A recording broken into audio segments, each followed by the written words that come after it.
ન્યૂઝમાં આપનું સ્વાગત છે। ડીમાર્ટે ખોટી એક્સપાયરી ડેટનું સ્ટીકર મારી તેલ વેચવા બદલ 1.50 લાખનો દંડ ફટકારાયો।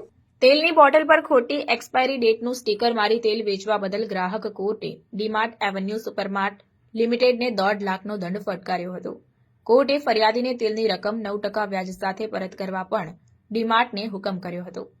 ગત તારીખ 17 સપ્ટેમ્બર 2020ના રોજ સરથાણા વિસ્તારમાં આવેલા ડીમાર્ટ એવન્યુ સુપરમાર્ટ લિમિટેડમાંથી વાળમાં નાખવાનું તેલ ખરીદ્યું હતું। ત્યારબાદ તેલ વપરાશમાં લેતા પહેલા તેની એક્સપાયરી ડેટ ચેક કરી હતી। દરમિયાન ધ્યાનમાં આવ્યું કે તેલની બોટલ પર ડીમાર્ટ દ્વારા પોતાનું સ્ટીકર માર્યું છે, જેના પર મેન્યુફેક્ચરિંગ ડેટ ઓગસ્ટ 2020 તથા એક્સપાયરી ડેટ જુલાઈ 2022 લખી હતી।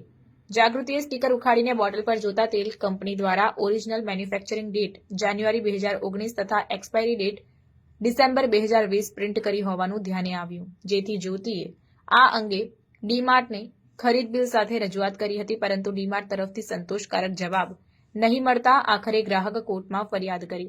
સુનાવણી દરમિયાન ડીમાર્ટ તરફ એ સરકારના પરિપત્ર મુજબ તમામ ઉત્પાદક કંપનીએ આપવામાં આવી હોય પોતે કોઈ ગેરકાયદેસર વેપાર નીતિ અપનાવી નહીં હોવાનો બચાવ રજૂ કર્યો હતો। જ્યારે ફરિયાદ પક્ષે એડવોકેટ મોના કપૂર તથા શીતલ શાહે ડીમાર્ટ દ્વારા પોતાના સમર્થનમાં રજૂ કરેલ સરકારના પરિપત્રમાં ક્યાંય પણ એક્સપાયરી ડેટ બદલવાની સરકારે ડીમાર્ટને મંજૂરી આપી હોય તેવી હકીકત જણાવવામાં આવી નથી સહિતની દલીલો કરી હતી। બંને પક્ષની દલીલો બાદ ગ્રાહક કોર્ટે ફરિયાદ મંજૂર કરી ડીમાર્ટ એવન્યુ સુપરમાર્ટ લિમિટેડને 1.5 લાખનો દંડ કન્ઝ્યુમર વેલફેર ફંડમાં જમા કરવાનો હુકમ કર્યો હતો। સાથે જ ફરિયાદીને તેલની રકમ 9% વ્યાજ સાથે ચૂકવવા ઉપરાંત ખર્ચ પેટે અલગથી 5,000 ચૂકવવા આદેશ કર્યો હતો। કેસની સમગ્ર માહિતી ફરિયાદ પક્ષના એડવોકેટ દ્વારા અપાઈ હતી। મારું નામ એડવોકેટ મોના કપૂર છે।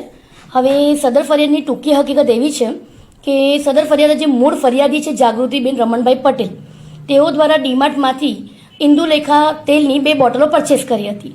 હવે જે તે વખતે તેલ ખરીદ્યું ત્યારે તેના પર ગોલ્ડન સ્ટીકર લગાવેલું હતું। ઘરે આવીને જ્યારે વપરાશ માટે એમને તેલ જ્યારે વપરાશમાં લીધું ત્યારે તેના ગોલ્ડન સ્ટીકર ઉપર તેમનું ધ્યાન જતાં તેમને શંકા ઉપજી, જેથી તેમને તે ગોલ્ડન સ્ટીકર દૂર કરતા તેમાં એકચ્યુઅલી ગોલ્ડન સ્ટીકર ઉપર જે તારીખ હતી તે અને ત્યાર પછી સ્ટીકર નીચે જે તારીખ હતી તેમાં મોટો તફાવત દેખાયો, જેથી તેમને જે તે સમયે ડીમાર્ટના વ્યક્તિઓને સંપર્ક કર્યો। તેઓ દ્વારા કોઈ જવાબ આપવામાં ન આવ્યો।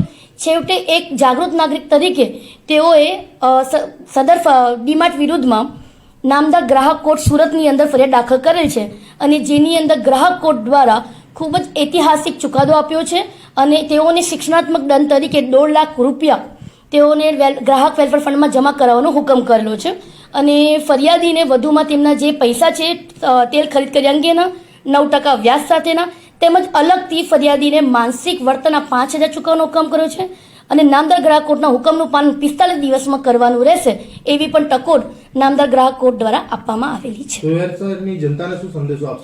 હું સુરત શહેરની જનતાને એવો સંદેશો આપવા માંગુ છું કે તમે કોઈ પણ લોભામણી જાહેરાતોમાં આવશો નહીં। ખરીદનાર સાવધાન, એટલે તમે કોઈ પણ વસ્તુ ખરીદો ત્યારે તેની એક્સપાયર ડેટ, તેની ગુણવત્તા, તેની વજન, તમે 100 ગ્રામની વસ્તુ ખરીદ કરો છો તો શું એ 100 ગ્રામની વસ્તુ છે એ ચકાસ્યા પછી જ તમે વસ્તુ ખરીદો। એટલે મારી એવી વિનંતી છે કે તમે આંખ બંધ કરીને વસ્તુ નહીં ખરીદો।